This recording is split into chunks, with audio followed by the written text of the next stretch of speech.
Hank Barrett didn't speak, didn't yell, didn't warn. He showed up in a high-vis vest, carrying a sledgehammer. Me? I've seen that look before, right before the things come down. The wall was finished. 2 neighbors stood on the other side, arms crossed, smirking, watching. He didn't look up, just stepped forward, exactly 1.8 feet from the base, raised the hammer, and swung. The first crack echoed across the cul-de-sac. The woman gasped. The man blinked. But no one moved. A white permit hung near the fence, stamped, signed, public. He didn't need permission. He was the permission. He didn't watch the wall come up, but he watched the delivery truck, the cement bags, the rebar, the kid in the hoodie who carried bricks too fast and stacked them too slow, the girl with sunglasses who never said good morning. They never asked, just started. 3 days, no permit, no call, not even a knock. The last time someone ignored the line like that, Hank was 17, and it was the city. That time, his father stood in the same place, same boots, same silence. Only thing different was the hammer. Back then, it was just a paint line, red, measured out by string. He remembered helping stretch it, across the dirt, across the silence. No one stepped over it, not once, not until now. Inside, the drawer groaned. Bottom one, always stuck. He opened it, unfolded the old survey map. Edges curled, creases worn white. A coffee stain in the corner, his dad's handwriting still visible underneath. One word, hold. Hank stared at it for a beat too long, then laid the paper flat, smoothing it like something fragile. His finger found the line, the one the wall now crossed.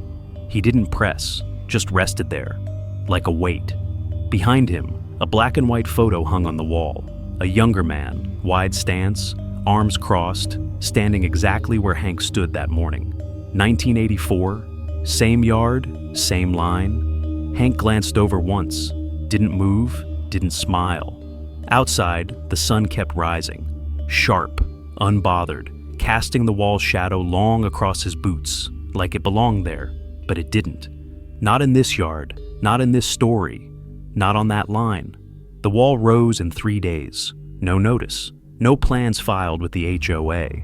Just a concrete truck backing in at 6:15 a.m. No one waved, no one asked. Hank didn't step outside. He watched from the kitchen, one hand still resting on the old map. The first day, they poured the footing. Day 2, bricks, stacked fast, rough. Day 3, they plastered over the seam, painted it white, clean, too clean. By noon that Friday, the gate was locked. Hank came home from the hardware store and found it shut. Not broken, not damaged, just shut and different. The latch was new, silver, still shiny. The paint on the screws hadn't even chipped. There was a sign now, plastic, zip-tied to the gate. Private property, no entry, no HOA stamp, no city logo. Just 3 words and the wrong kind of confidence. He didn't say a thing, didn't knock, didn't call. He stood on the sidewalk, boots planted wide, unclipped the sign, folded it in half, slipped it in his back pocket. Above him, on the second-floor balcony, she appeared. Sunglasses, yoga pants, coffee in hand, hands on hips. "We cleaned it up for you. Looks better now, right?" He didn't look up, didn't give her the win. Just lifted his phone, one photo, the latch, the wall, the shadow it cast on his side, then turned, back inside, slow, deliberate. The screen door clicked shut. Inside, the old map still lay on the table, one corner curled upward. The wind had shifted, just enough to lift it, just enough to expose the red line again. Same line, same fight, but a new kind of trespass. Sometimes the quietest moments are the ones that push you the hardest. You stand there, knowing it's wrong, but not sure if it's time yet. If you've ever been in that space, watching, holding back, waiting for your turn, this channel is for you. Stick around, subscribe when you're ready. We move smart here. Thursday, 7:10 a.m., a silver SUV pulled up across the street. Dark windows, local plates. A woman stepped out, press badge on her jacket, camera in hand, notebook already open. She didn't knock on any doors. The couple waved her over. Eager, he wore a polo shirt tucked too neat. She stood with one foot out, arms folded like she owned the whole block. They posed in front of the wall, brand new shrubs on either side, clean paint, sharp corners, smiles too wide. Behind the second floor window, Hank watched. He didn't move, coffee in hand, still hot. He tracked the moment, not the smiles, but where they stood. His eye followed the base of the wall, the line where cement met, cracked dirt. 7:26 a.m. They posed again, closer to the corner, right over the easement. By 7:42, she had posted the photo online. Caption: "New family brings fresh energy to an overlooked street." Hank didn't blink. He just turned, went to the drawer near the door, pulled out a wooden level, not fancy, just old, set it gently at the edge of the wall. A crack ran through the corner joint, too soon for damage, too late to fix it quietly. He didn't touch anything, just snapped one photo, time-stamped, angle exact, then opened his laptop. 2. Zoning compliance at city.gov.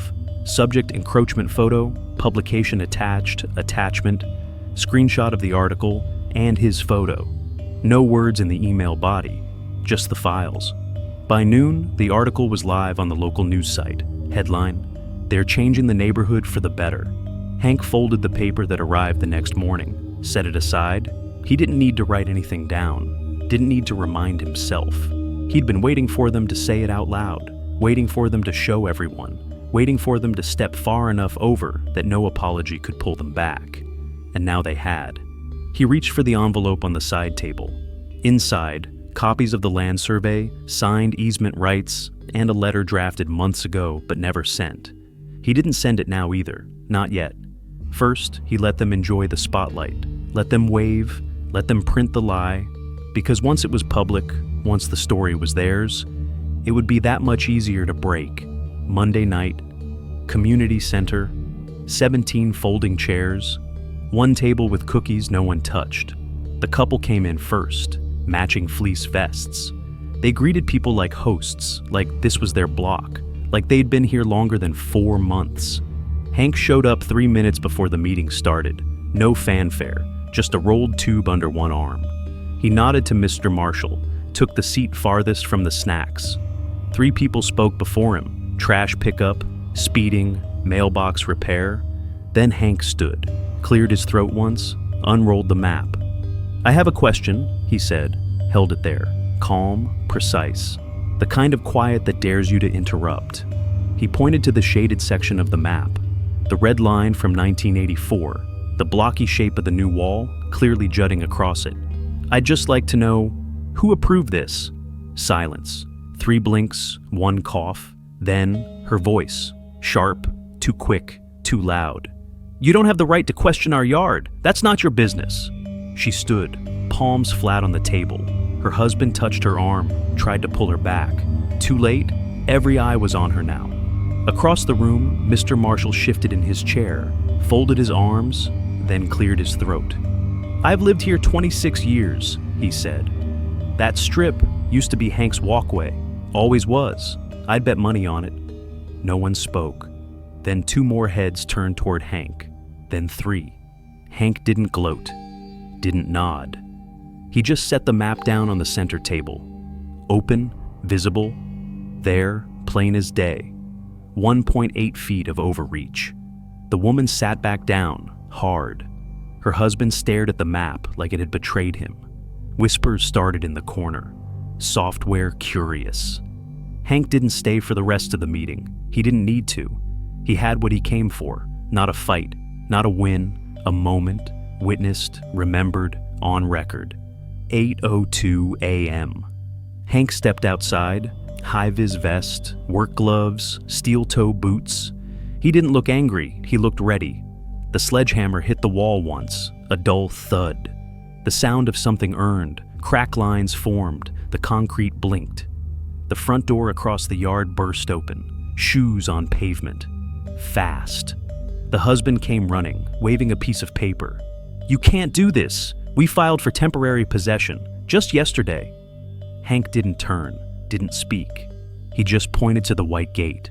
There it was, a laminated sheet, taped clean, at eye level, stamped, signed, QR coded, permit approved, structure removal.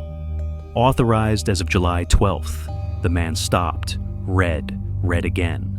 What is this? He stammered. That can't be real. Hank finally looked up. One breath, one step forward. He tapped the paper. 5841-Texas. Zoning office, 3 weeks ago.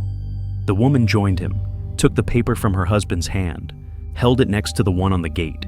She didn't speak. She just looked and stepped back. The husband opened his mouth again, but nothing came out. Across the street, Mr. Marshall stood on the curb, hands in his jacket. "I told you," he said. "You build past the line, it'll come back on you." Hank didn't wait. Second swing. The crack deepened. This time, no one tried to stop him. Not with the seal, not with the law, not with the permit shining in the morning sun. A fragment of brick tumbled down, then another. The wall began to lose shape, not from force, but from inevitability. On the second-story balcony, a phone camera was already rolling. No shouting, no music. Just the sound of concrete giving up. The caption appeared later that night. "You can file all the complaints you want, but not after the paperwork's already done." The next morning was still. Gray sky, no breeze. Hank stepped out with a small pot of mint, the same kind he used to grow along the right-hand path. He set it down gently, exactly where the trash bin used to sit.